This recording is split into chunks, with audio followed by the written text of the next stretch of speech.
V prostorih Kulturnega društva Priden Možic na Šutni je v četrtek 16. aprila potekala predzadnja letošnja knjižna čajanka. Meseca maja se bo tako zaključila druga sezona kamniških knjižnih čajank, ki pa se v Sloveniji odvijajo že 13. leto.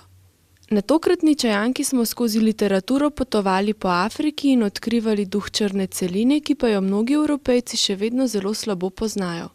Na preteklih četrtkovih srečevanjih so ljubitelji knjig spoznavali še zgodbe Beneluksa, Skandinavije, nemško govorečih dežel ter slovansko, indijsko in arabsko književnost. Zadnja, majska čajanka bo namenjena knjigam Severne Amerike s posebnim poudarkom na kanadski literaturi. Knjižne čajanke, ki so namenjene kulturnemu oživljanju Šutne, vodi Ivanka Učakar.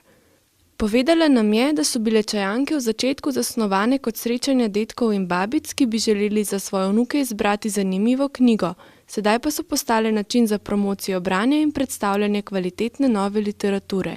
Hkrati so namenjene tudi spoznavanju različnih jezikovnih in kulturnih okolij ter prijetnemu druženju ob čaju in izmenjavi bralnih izkušenj vseh ljubiteljev dobrih knjig.